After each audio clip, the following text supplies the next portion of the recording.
مقصود تھا جی کہ روح کی طاقت جو ہے وہ براق سے بھی زیادہ ہے. صحیح. نبی پاک صلی اللہ علیہ وسلم براق کی رفتار سے تشریف لا رہے تھے. صحیح. موسیٰ علیہ السلام وہ اللہ کی عطا کردہ جو روحانیت اور نبوت ہے وہ اس کی رفتار سے پہنچے. واہ واہ. اور یہ بتلا دیا گیا ہے کہ رسول پاک صلی اللہ علیہ وسلم کوئی براق کے محتاج نہیں تھے اس میں. جب موسیٰ علیہ السلام اور دیگر انبیاء کرام اتنی جلدی پرواز کر سکتے ہیں تو رسول پاک صلی اللہ علیہ وسلم بھی وہ پرواز ان سے کہیں زیادہ جلدی کر سکتے ہیں. مگر اگر اسی پر اتفاق کیا جاتا ہے نا تو پھر جو لوگ جسمانی معراج کے منکر ہیں وہ اور زیادہ اس بات میں پکے ہو جاتے کہ یہ تو روح کا ہی سارا سفر تھا. اور پھر جو اعزاز کسی کو سواری بھیج کر اس پر بلانا ہوتا ہے وہ اعزاز نبی پاک صلی اللہ علیہ وسلم کے لیے ثابت نہ ہو سکتا. اس لیے براق پر. اور یہاں یہی بتلانا مقصود تھا کہ موسیٰ علیہ السلام جو وہاں قبر میں نماز پڑھ رہے تھے ابھی اتنی تیز رفتار براق جس پر سرکار تشریف لے جا رہے تھے وہ نہیں پہنچی کہ موسیٰ علیہ السلام پہلے پہنچ گئے. اور پھر وہی براق آسمانوں پر بھی بعد میں پہنچی ہے لیکن موسیٰ علیہ السلام اور دیگر انبیاء سارے جو ہیں وہ آسمانوں پر پہلے پہنچ گئے. تو یہ اس مقصد کے لیے یعنی وہ سواری اور براق آپ کے لیے بھیجی گئی تھی کہ ظاہر ہو جائے یہ بھی فرق کہ روح اور براق کی طاقت میں کتنا بڑا فرق ہے. ماشاءاللہ ماشاءاللہ. بہت مؤثر آپ نے اس جو سوال کا جواب دیا. جی ہمارے ساتھ کون ہے؟ جی مسز امتیاز ہیں ہماری بہن لندن سے. السلام علیکم. جی السلام علیکم بھائی. وعلیکم السلام پیاری باجی. جی جی بھائی آپ کا پروگرام بہت اچھا ہے. میں بہت شوق سے سنتی ہوں آپ کے پروگرام کو اور بہت اچھا جا رہا ہے ماشاءاللہ. مجھے صرف یہ پوچھنا تھا ماشاءاللہ ویسے ہر سوال کا جواب مل رہا ہے اور مجھے صرف یہ پوچھنا تھا کہ جو نا جاگنے والی رات اور روزے والا دن کون سا ہے مجھے صرف یہی بتا دیجیے. جی اب دوبارہ مجھے سمجھ نہیں آئی تھوڑا سا اونچا بولے باجی. جی جس دن جاگنے والی رات کون سی ڈیٹ کو آ رہی ہے اور جی ٹھیک ہے کس دن رکھنا چاہیے. جی بہت بہتر ہے. جی میں ابھی علامہ صاحب سے پوچھ لیتا ہوں کہ جو خاص شب معراج کون سے دن ہے. جی علامہ صاحب کون سے دن ہے یہ خاص شب معراج؟ سیٹرڈے اور سنڈے کی درمیانی رات ہے. ماشاءاللہ. اچھا بہن نے حضور سوال کیا تھا کہ یعنی ایک طرف تو یعنی اعلیٰ فرماتے ہیں کہ زنجیر بھی ہلتی رہی بستر بھی رہا گرم اور اس شان سر عرش گئے آئے محمد صلی اللہ علیہ وسلم. اور اکثر یہ بھی سنا جاتا ہے کہ جو واقعہ معراج کا جو ٹوٹل یعنی جو ڈیوریشن ہے وہ 27 ایئرس ہے. اس بات میں کس حد تک صداقت ہے اور یہ ہمیں کہاں سے شواہد ملتے ہیں؟ بسم اللہ الرحمن الرحیم. 27 ایئر کی روایت کو معتبر روایت نہیں ہے. جی ہاں صحیح. اور بڑی کتابوں میں اس کا ذکر نہیں ہے. اگر کوئی ہے بھی تو ضعیف شاذ قولی ہے. جی رہ گئی بات یہ کہ وہ کنڈی ہلتی رہی اور وہ بات یقیناً موجود ہے. سبحان اللہ. اور اس کی بہت ساری وجوہات تمام علماء نے مفکرین نے بھی مفسرین نے بھی لکھی ہیں اور اس کی سب سے بڑی وجہ یہ لکھی ہے امام رازی نے اس پر بہت سارے نکات اٹھایا الحمدللہ اور بڑی تفصیل سے اس پر گفتگو کی ہے. تو اس میں مین بات یہ ہے کہ جو روشنی کی جو رفتار ہوتی ہے لائٹ کی وہ 1,86,000 میل فی سیکنڈ ہوتی ہے اور یہ تقریباً اگر کلومیٹر میں کیا جائے تو وہ بہت آگے چلی جاتی ہے. 3 لاکھ کلومیٹر بنتے ہیں اس کے تقریباً. تو 1,86,000 میل فی سیکنڈ یہ رفتار ہے لائٹ کی. اور اس پر نیوٹن کی جو تھیوری آف ریلیٹیویٹی ہے اس کی بنیاد پر بھی اور دیگر سائنسی انکشافات کی بنیاد پر بھی جو کائنات کا نظام ہے اس انداز سے ہے کہ اگر یہ جو سپیڈ کی لائٹ کی سپیڈ ہے اگر اس سے بڑھ جائے پہلی بات تو یہ کہ کوئی جسم اتنی سپیڈ سے سفر کر نہیں سکتا. اگر کرے گا تو وہ خود ختم ہو جائے گا. ایک بات. دوسری بات یہ ہے کہ اگر یہ سپیڈ اس سے زیادہ بڑھ جائے تو پھر وقت رک جائے گا. اگر اس سے تھوڑی سی آگے بڑھتی گئی سپیڈ تو اتنی سپیڈ کی وجہ سے وقت وہاں پہ تھم جائے گا.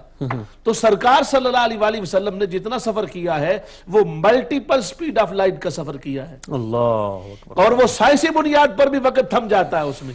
وہ اتنا سرعت کے ساتھ سفر تھا اور اس کا ذکر قرآن مجید میں طی زمانی کے اعتبار سے اور طی لسانی کے اعتبار سے طی مکانی کے اعتبار سے یہ تینوں طیوں کی بنیاد پر قرآن مجید میں یہ ذکر موجود ہے. علامہ صاحب ہمارے ناظرین کی سہولت کے لیے ذرا طی کا جو مطلب ہے سادہ سے الفاظ میں سمجھا دیں. تئی کا مطلب ہوتا ہے کہ کسی چیز کا سمٹ جانا، لپٹ جانا، تئی زمانی زمانے کا سمٹ جانا، تئی مکانی مکان کا سمٹ جانا، اور تئی لسانی زبان کا سمٹ جانا. یعنی ایک بندہ مثال کے طور پہ 10 سال میں یا 1 سال میں ایک چیز پڑھتا ہے، اور جس کو تئی لسانی کا شرف حاصل ہو، جو مشرف ہو بالطی لسانی، اس کا یہ شرف اور کمال ہے کہ وہ جیسے حضور مولا کائنات کے بارے میں یہ کرامتن ہے کہ آپ ایک رکاب میں پاؤں رکھتے اور دوری پر رکھنے سے پہلے قرآن مجید آپ کا، تو وہ اسی وہ طی لسانی کی بنیاد پر ہے.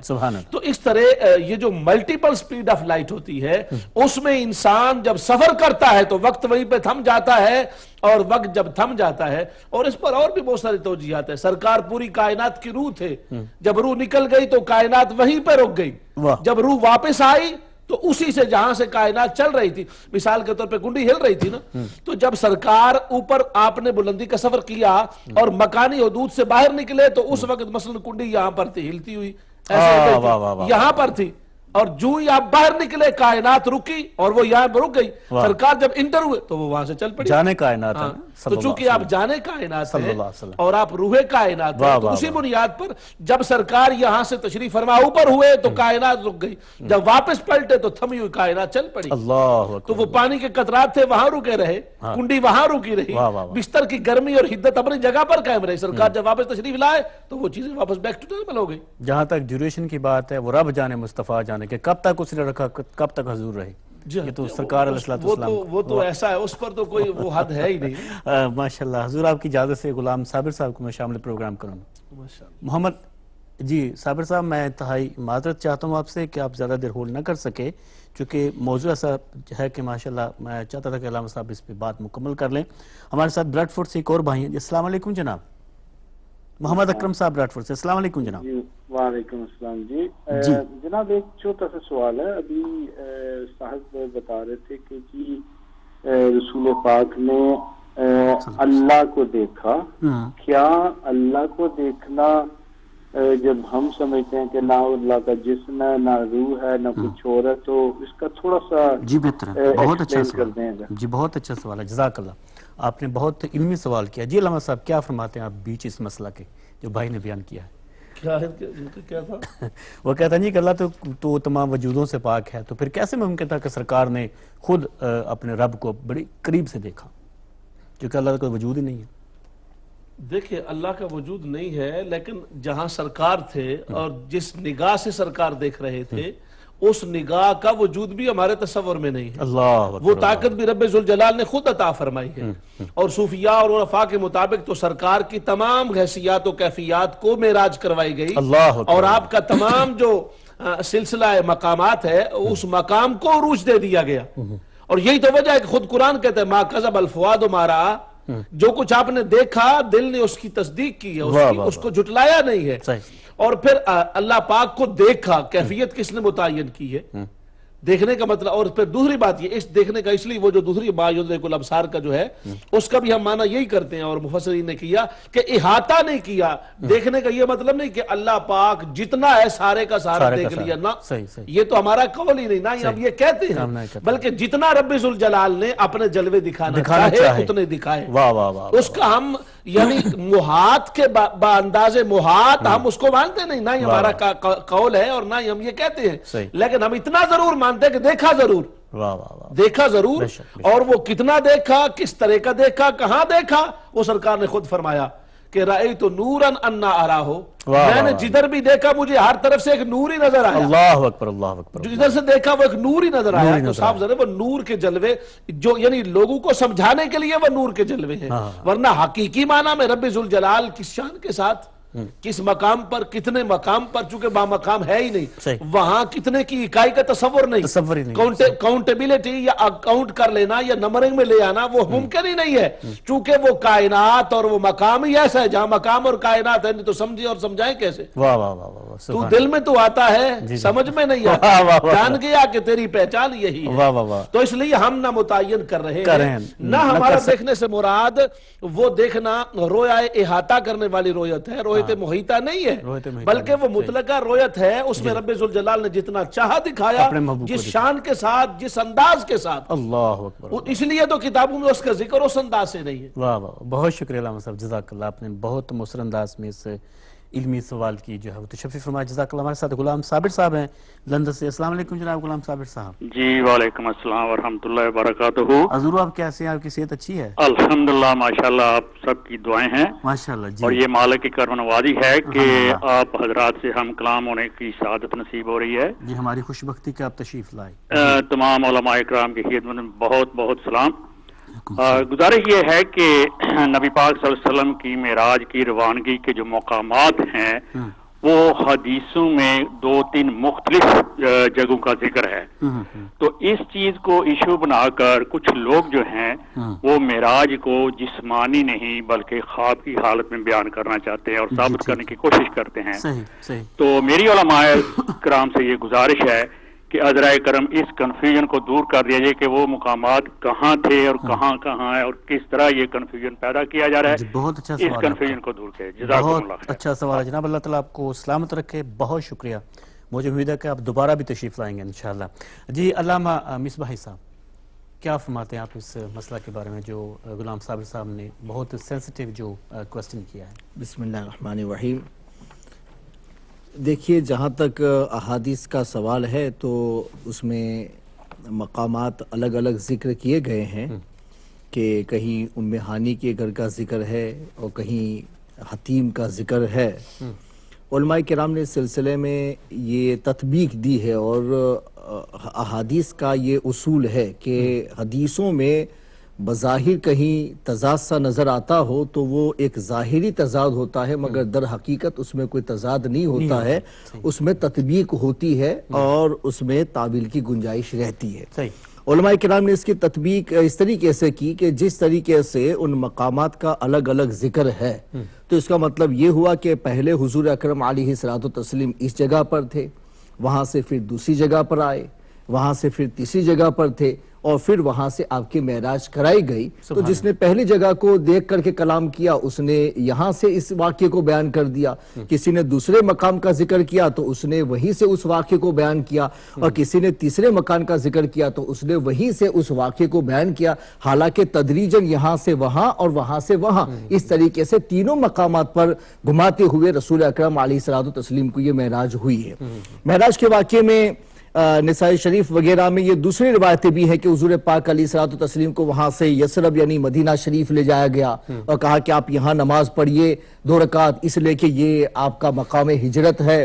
پھر وہاں سے رسول اکرم علیہ الصلوۃ والتسلیم کو حضرت عیسیٰ علیہ السلام کے مولد پر لے جایا گیا اور کہا گیا یہاں نماز پڑھیے, اس لیے کہ حضرت عیسیٰ علیہ السلام کی پیدائش اس جگہ پر ہوئی تھی. تو پھر وہاں سے بھی حضور نے وہاں نماز پڑھی.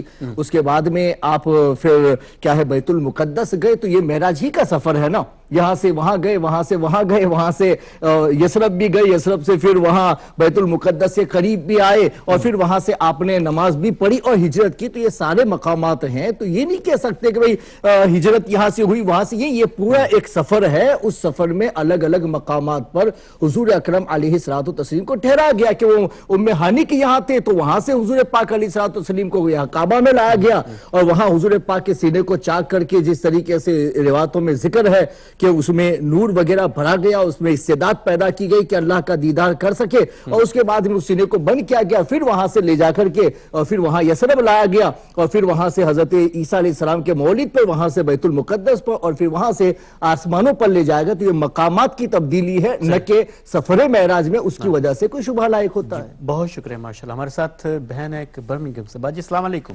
وعلیکم السلام. جی میرا ایک چھوٹا سا سوال ہے. جی حکم فرماؤ.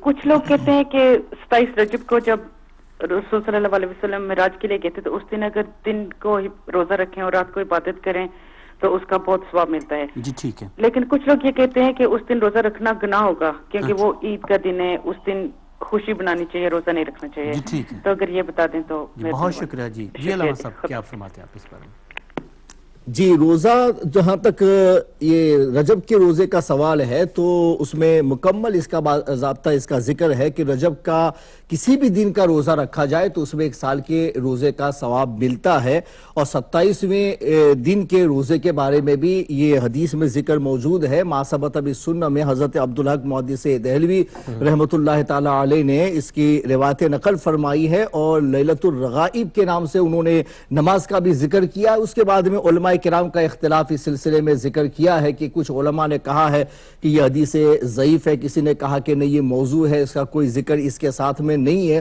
اس طرح کی باتیں ہیں، مگر یہ ساری چیزیں فضائل سے متعلق ہیں کہ آدمی روزہ رکھے گا تو وہ ایک عبادت ہے، اور عبادت میں ثواب تو مسلم ہے، اب کتنا ملتا ہے یہ الگ مسئلہ ہے کہ کسی عبادت کے بارے میں، کسی روزے کے بارے میں کہ 1 سال کا 2 سال کا ثواب ہے، پھر ثواب کے بارے میں اختلاف ہے، لیکن روزہ عبادت ہے اور عبادت پر ثواب ملتا ہے، اس میں تو کسی کا اختلاف نہیں ہو سکتا ہے۔ اس وجہ سے رجب کے پورے مہینے میں روزے رکھے جا سکتے ہیں، 27ویں کا بھی روزہ رکھا جا سکتا ہے، بلکہ میں تو یہ کہوں گا کہ حضور اکرم علیہ الصلوۃ والتسلیم کو ایسا شرف ملا ہے، اور یہ شرف صرف تنہا حضور پاک کا نہیں ہے بلکہ حضور پاک کے سفر میں جس طریقے سے حضور کی یہ معراج تھی تو اس کے ساتھ میں اللہ نے نماز کا انعام دے کر کے امت کی بھی معراج کرا دی ہے کہ الصلاۃ معراج المومنین، تو ہماری بھی معراج نماز کے ذریعے سے ہو رہی ہے، تو ہمیں شکر ادا کرنا چاہیے، اور شکرانے کے طور پر روزہ رکھا جا سکتا ہے، جیسے خود رسول اکرم علیہ الصلوۃ والتسلیم نے اپنی ولادت کے موقع سے ہر پیر کا روزہ رکھتے تھے۔ آپ نے یہی کہا کہ فیہ ولدت، تو اس لیے میں روزہ رکھتا ہوں کہ اس میں مجھے پیدا کیا گیا ہے، تو یہ پیدائش کا روزہ رکھنا، شکرانے کے طور پر روزہ رکھنا، یہ حضور پاک کے عمل سے ثابت ہے، تو اگر اس کو شکر بھی کہا جائے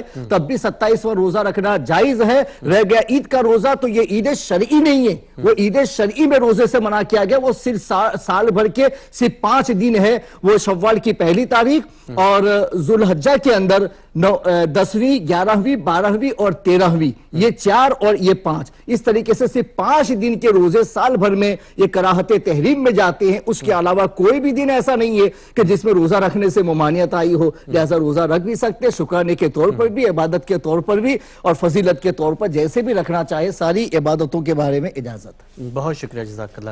جی علامہ مفسر قرآن قاری محمد طیب صاحب، غلام صابر صاحب کا سوال اس میں سے ایک پہلو نکلتا ہے، جیسے کہ حضرت نے فرمایا کہ ہانی رضی اللہ تعالیٰ عنہ کا گھر ہو، حتیم ہو، یا عیسیٰ علیہ السلام کی جائے ولادت ہو، تو یہ تو یعنی مختلف مقامات ہیں یا سفر معراج کے مختلف مدارج ہیں، لیکن کس بات کو بنیاد بنا کے یعنی ایک مخصوص طبقہ یہ کہتا ہے کہ آقا علیہ السلام کو جسمانی معراج نہیں ہوا بلکہ وہ خواب کی کیفیت ہے؟ بنیاد کیا بنائی جاتی ہے؟ بنیاد اصل میں ایک حدیث ہے، وہ نسائی میں بھی ہے، مسلم میں بھی ہے، کہ اس میں ہے کہ میں سویا ہوا تھا کہ مجھے لے جایا گیا، اس طرح کے اس حدیث کے الفاظ ہیں، اس کو لوگ دلیل بناتے ہیں۔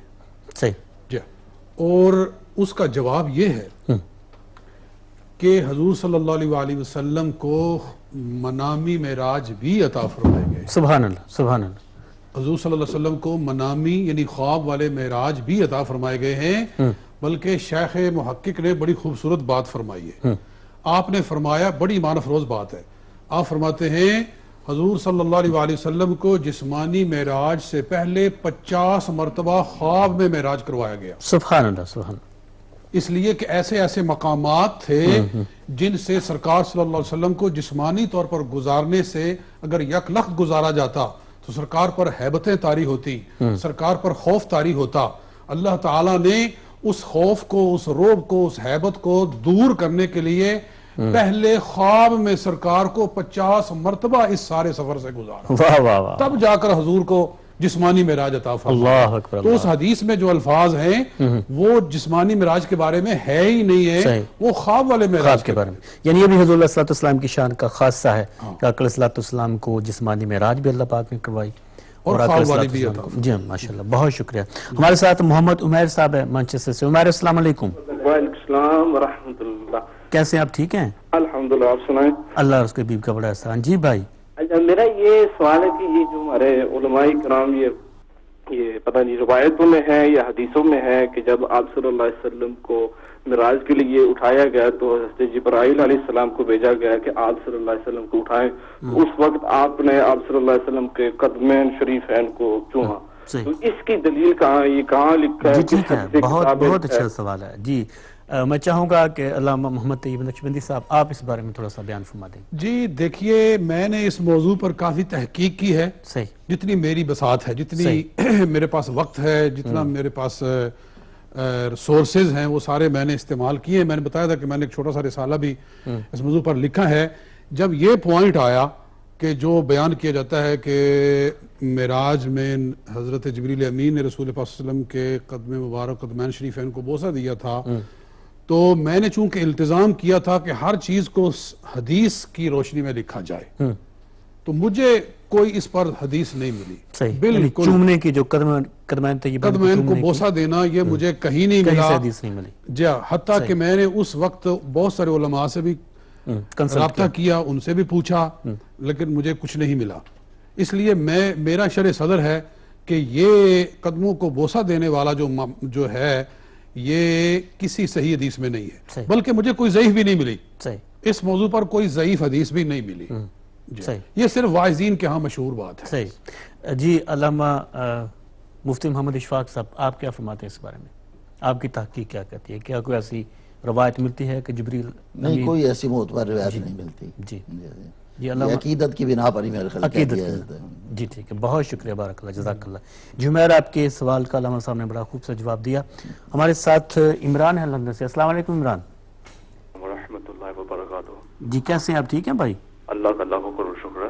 ماشاء اللہ. جی کیا فرمانا بہت خوشی ہو رہی کہ میں سب سنی علماء کو دیکھ رہا ہوں. جزاک اللہ خیر. اللہ کا بہت بڑا فضل و کرم ہے. میرے ذہن میں ہمیشہ ایک سوال رہا ہے اور مجھے یہ کافی وقت سے پوچھنا تھا کہ میں نے جب ایک کتاب پڑھی تھی نبی صلی اللہ علیہ وسلم کے معراج کے بارے میں، اس میں آتا ہے کہ جب یہ سفر ہو رہا تھا تو بیچ میں کچھ ایسے کہ شخصیت آئی، جیسے کہ ایک بوڑھی عورت آئی اور ایسے کہ کچھ شخصیت آئے، تو پھر اس میں کچھ حکمتیں تھی کہ یہ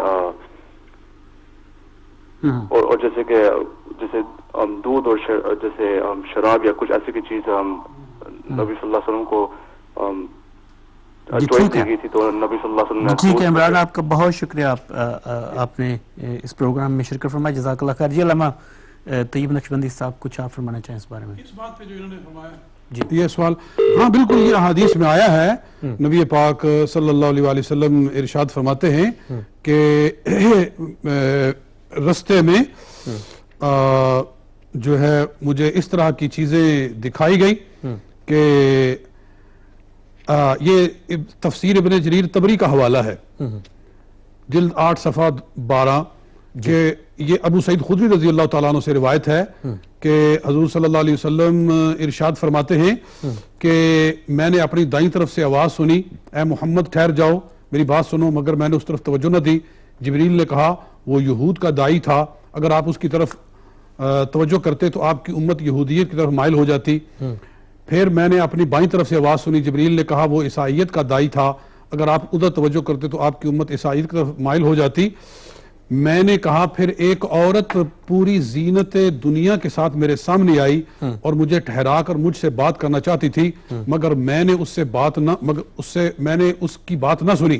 جبریل نے کہا وہ دنیا تھی جو آپ کے سامنے اپنی زینت کے ساتھ آئی تھی، اگر آپ اس کی طرف توجہ کرتے تو آپ کی امت دنیا کو آخرت پر مقدم کر لیتی.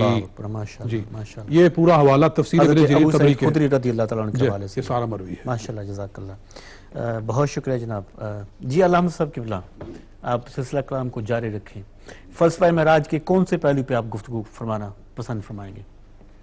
الحمدللہ بیان فرمایا ہے، ان میں سے ایک حکمت جو ہے وہ یہ بھی تھی کہ اللہ جل جلالہ و عما نوالہ، جیسا کہ حدیث قدسی میں آتا ہے کہ کنت کنزا مخفیہ، میں ایک چھپا ہوا خزانہ تھا، فاحببت ان اعرف، تو میں نے اس بات کو پسند کیا کہ میں پہچانا جاؤں. اب اللہ جل جلالہ و عما نوالہ کو پہچاننے کے لیے براہ راست اس کی حقیقت کو، کنوں کو کوئی بھی نہیں پا سکتا. تو چونکہ اللہ نے پھر اس کائنات میں نبی پاک صلی اللہ علیہ وسلم کے وسیلے سے اپنے مظاہر قدرت بنائے کہ جو مظہر ہیں جن سے اللہ تعالیٰ کی ذات اور صفات اس کے افعال پہچانے جاتے ہیں. چنانچہ باقی جتنے انبیاء اکرام ہیں وہ سارے اللہ تعالیٰ کی صفات کے مظہر ہیں, ان سے اللہ کی صفات کا اظہار ہوتا ہے, اور نبی پاک صلی اللہ علیہ وسلم اللہ کی ذات کے مظہر ہیں. سب سے پہلے جیسے سرکار نے فرمایا اللہ نے مجھے اپنے نور سے پیدا فرمایا, تو آپ ہی اللہ کی ذات کے مظہر ہیں. انبیاء اکرام نے اسی لیے صفات کے دیدار کا مطالبہ کیا تو اللہ نے کروا دیا. مثال کے طور پر حضرت ابراہیم علیہ السلام نے عرض کیا رب ارنی کیف تحیی الموتی, یا اللہ مجھے دکھا کہ تم مردوں کو کیسے زندہ کرتا ہے. اللہ جل جلالہ و عمن والہ نے ان کے اس مطالبے کو رد نہیں کیا, دکھا دیا انہیں. فرمایا 4 پرندے پکڑو, ان کو اپنے ساتھ مانوس کرو, ان کو ذبح کرو, ان کے گوشت کا کیما بنا دو, 4 پہاڑوں کی چوٹیوں پر رکھ دو, پھر انہیں پکارو, اور جیسے ہی پکارو گے وہ تمہارے سامنے زندہ ہو جائیں گے. تو ایسا ہوا, قرآن پاک میں مذکور ہے. اسی طرح سارے انبیاء کرام چونکہ اللہ کی صفات کے مظہر تھے, اس لیے انہوں نے صفات کا مطالبہ کیا تو اللہ نے ان کو اپنی صفات کا اظہار کرا دیا. موسیٰ علیہ السلام انہوں نے کلام کا مطالبہ کیا, ان سے اللہ نے کلام فرمائی, لیکن اس کے بعد یوں ہی انہوں نے دیدار کا مطالبہ کیا. تو یہ تو نہیں کہا جا سکتا کہ اللہ کا دیدار ممکن ہی نہیں, کیونکہ اگر دیدار ممکن نہ ہوتا تو موسیٰ علیہ السلام یہ سوال ہی نہ کرتے. وہ اللہ کے پیغمبر تھے, اور پیغمبر جو ہے ایسا سوال نہیں کر سکتا جو ناممکن ہو. تو جس کا مطلب یہ ہے کہ اللہ کی ذات کا دیدار تو ممکن تھا, لیکن اس کی حکمت کیا تھی کہ وہ کس کو کرائے گا. موسیٰ علیہ السلام نے ہم کلام ہونے کا شرف پایا, یہ اللہ کی ایک صفت تھی, لیکن جب ذات کے دیدار کے لیے موسیٰ علیہ السلام نے کہا تو اللہ نے یہ نہیں فرمایا کہ لن ارا, میں دیکھا ہی نہیں جا سکتا, بلکہ فرمایا لن ترانی, اے موسیٰ علیہ السلام تم مجھے نہیں دیکھ سکتے ہو, یعنی تم صفت کے مظہر ہو, صفت کو ہی دیکھ سکتے ہو, بلا واسطہ ذات کو نہیں دیکھ سکتے. جیسے ابھی پہلے کے شخص نے کہا تھا جی اللہ جب ہر چیز سے پاک ہے, جہت سے پاک ہے, ہر طرح سے پاک ہے, تو پھر دیکھا کیسے گیا. عرض یہ ہے کہ قیامت والے دن جنت میں تو جنتی بھی اللہ کا دیدار کریں گے. وجوہ یومئذ ناظرۃ الی ربہا ناظرہ, کچھ ایسے چہرے بھی ہوں گے جو بڑے تر و تازہ ہوں گے کیونکہ وہ اللہ کا دیدار کرنے والے ہوں گے. تو جیسے وہاں پر وہ بے کیف ذات کا جنت میں دیدار ہو جائے گا, تو دنیا میں بھی وہ ہو سکتا ہے اس کا دیدار. نبی پاک صلی اللہ علیہ وسلم چونکہ ذات کے مظہر تھے, اس لیے اللہ تعالیٰ نے اپنے محبوب کو وہاں بلایا جہاں کوئی اور آنکھ نہ دیکھ سکے, وہاں بلا کے اپنی ذات کا دیدار کروایا. اور کروایا کیسے؟ اسی لیے سورہ نجم میں ابتدا میں جو شروع میں ہی الفاظ ہیں وَالنَّجْمِ اِذَا ہَوَا مَا ضَلَّ صَاحِبُكُمْ وَمَا غَوَا, وہاں حضرت امام جعفر صادق رضی اللہ عنہ فرماتے ہیں کہ نجم تارا اس سے مراد نبی پاک صلی اللہ علیہ وسلم کی ذات ہے. اب دیکھنا یہ ہے کہ سورج اور چاند وہ ظاہر ہے کہ ستارے سے تو زیادہ بلند مقام رکھتے ہیں, ستارے سے روشنی بھی زیادہ ہوتی ہے, مگر یہاں نبی پاک صلی اللہ علیہ وسلم کو نہ سورج کہا گیا نہ چاند کہا گیا, حالانکہ اور جگہ پر کہا گیا ہے, لیکن یہاں معراج کا یہ ذکر کرتے ہوئے نجم کہا. اس کی وجہ کیا ہے؟ مفسرین فرماتے ہیں اس میں حکمت یہ ہے کہ چاند یا سورج ایک طرف سے روشن ہوتے ہیں, دوسری طرف سے نہیں, اور تارا جو ہے یہ ہر طرف سے روشن ہوتا ہے. تو نبی پاک صلی اللہ, یہ تارے کی خاصیت ہے, تو نبی پاک صلی اللہ علیہ وسلم نے اس ذات کا دیدار کرنا تھا جو ہر جہت سے پاک ہے, ہر مکان سے پاک ہے. تو اس وقت آپ کی شان بھی ایسے تھی کہ آپ ہر طرف سے روشن تھے, اور وہ کیسی کیفیت تھی, کیفیت کو یا دیکھنے والا محبوب جانے یا دکھانے والا خدا جانے. ہم بہرحال قرآن پاک کی اس روشنی میں اس پر پورا عقیدہ رکھتے ہیں کہ اللہ تعالیٰ نے ان کو اپنی ذات کا دیدار کرایا, اور یہ معراج کا فلسفہ یہی تھا کہ سب پر ظاہر ہو جائے کہ باقی انبیاء جو ہیں وہ میری صفات کے مظہر ہیں, اور محبوب خدا صلی اللہ علیہ وسلم ذات کے مظہر. ماشاءاللہ ماشاءاللہ ماشاءاللہ, جزاک اللہ خیر جزاک اللہ خیر. معزز خان حضرات ہمارے ساتھ وحید خان صاحب الزبری سے. جناب خان صاحب السلام علیکم. وعلیکم السلام ورحمۃ اللہ وبرکاتہ. جی خان صاحب آپ کیسے ہیں؟ بھائی مختار مصطفیٰ آپ کو اور تمام علماء کرام کو بہت مدبانہ سلام. علیکم السلام بھائی. خصوصاً اس موضوع پر فلسفی آف معراج مہربانی کر کے اس کو قرآن مجید اور صحیح الحدیث کے روشنی میں تفصیل فرمانا. ٹھیک ہے. کیا اس شب معراج جو ہم سبھی مسلمان مانتے ہیں کیا اس کے فلسفی ان 1,24,000 مقدس انبیاء میں سے کسی نے پہلے سے بیان کیا تھا یا نہیں؟ کہ مثلا ہمارے سرداری پیغمبر سے ملیں گے اس طرح، کیا انہوں نے اس کے بارے میں اس کے فلسفی کے بارے میں سے پہلے سے کچھ علم تھا ان کو؟ حضور صلی اللہ علیہ وسلم کو اللہ سبحانہ وتعالی دیکھنے میں کیا حکمت؟ کیونکہ سوال یہ فلسفی کے طور سے یہ بھی پیدا ہو سکتا ہے کہ کیا حضور صلی اللہ علیہ وسلم پہلے نہیں دیکھا تھا پیدائش سے پہلے؟ ٹھیک ہے. اور قرآن مجید کے مطابق معراج کو ماننا ہمارے مومنوں کے لیے ایک آزمائش ہے، ایک بہت بڑا سا آزمائش. ٹھیک ہے.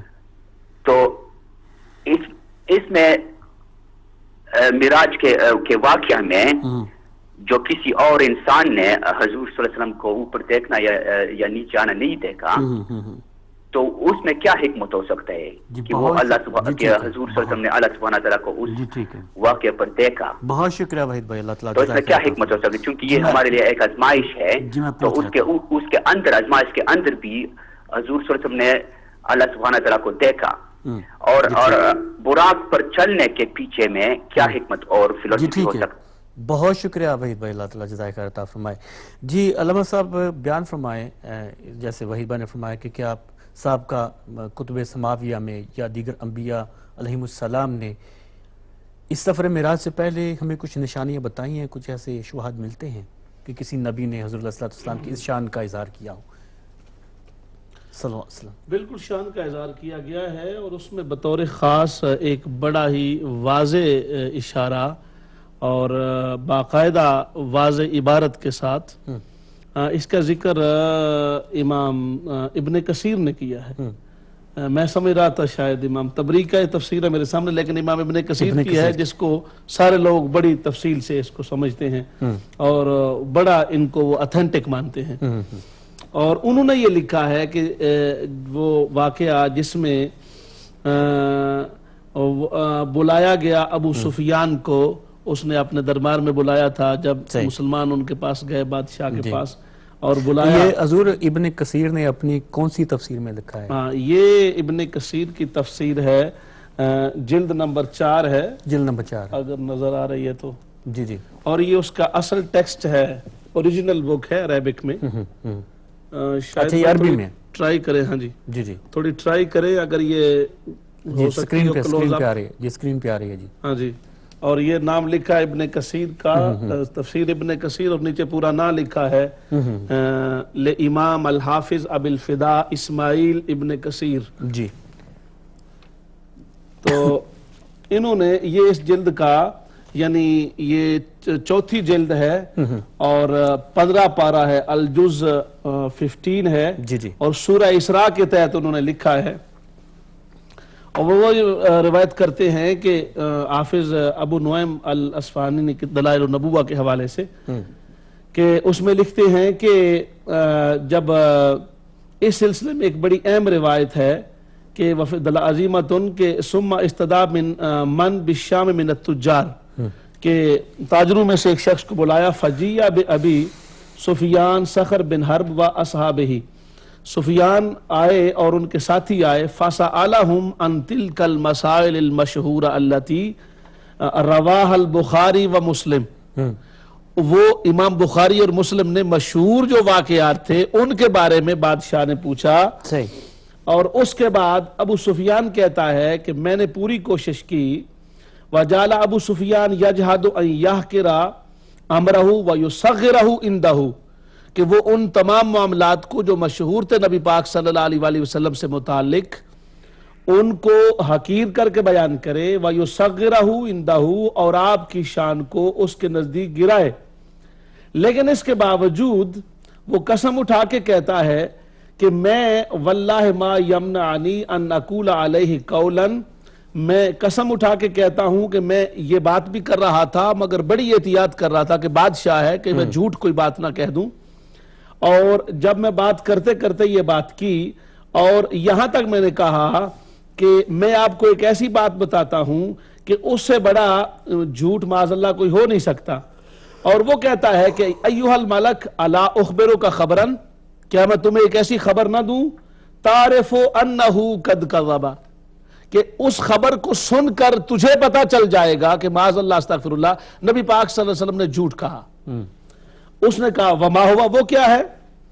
اس پر جب وہ کہتا ہے کہ جب میں نے وہ خبر سنائی، وہ کہتے ہیں کہ میں رات کو مسجد اقصیٰ گیا اور راتوں رات پلٹ کے واپس بھی آیا، جو کم سے کم 2.5-3 مہینے کی مسافت کا سفر تھا اس زمانے میں، وہ نبی کہتے ہیں رات کے مختصر حصے میں نے وہ کیا۔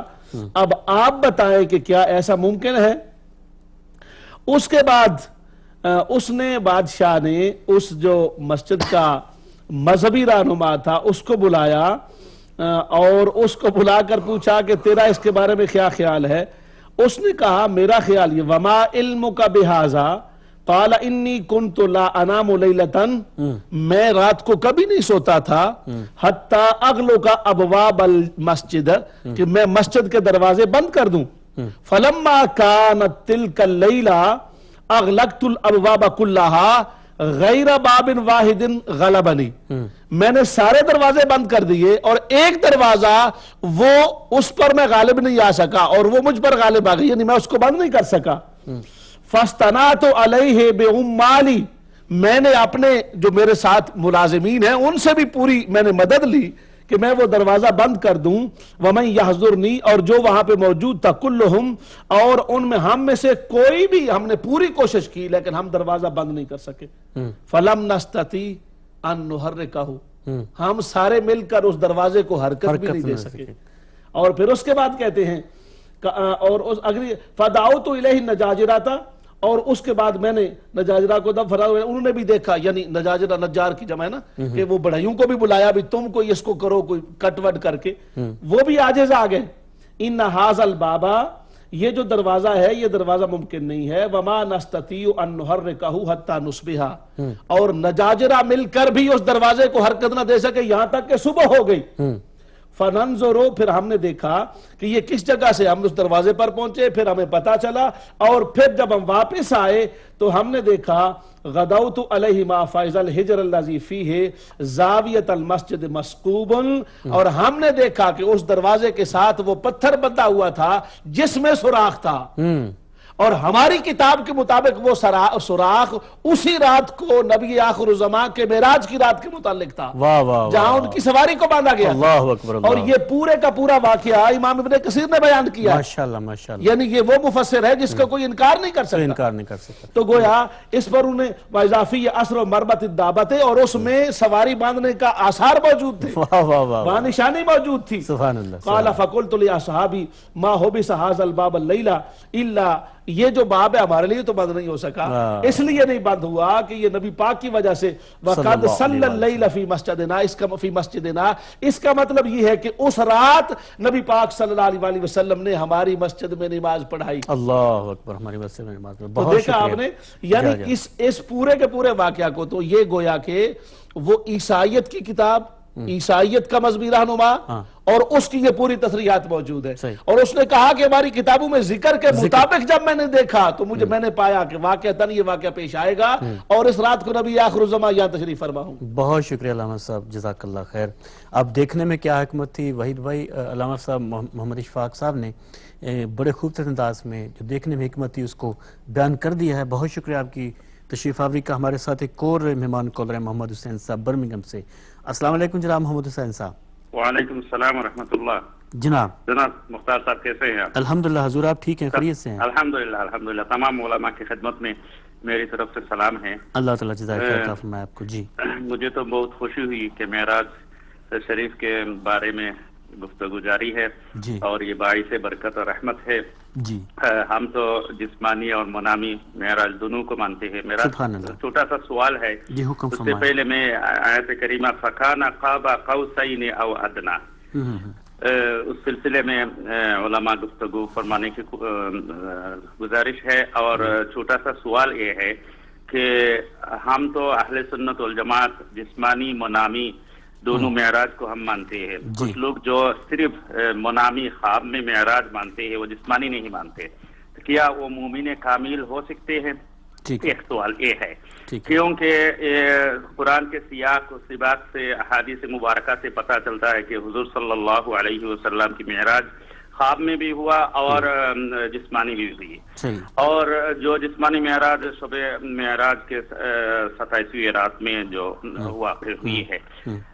جہاں تک رب العزت کا جو مشاہدہ ہے دیکھنا ہے, کچھ روایتیں تو ایسی ہیں حضرت عائشہ دیکھنے کے منکر ہے, تو لیکن جو معراج ہے, معراج کے جو منکر ہوتی ہے وہ کیا مومن کامل ہے؟ جی ٹھیک ہے, بہت شکریہ, جزاک اللہ خیر. قاب قوسین اور ادنیٰ کے حوالے سے آپ نے اس کی تفسیر کے بارے میں ہمیں حکم دیا, انشاءاللہ بیان فرمائیں گے. معراج کی رتیاں دھوم یہ تھی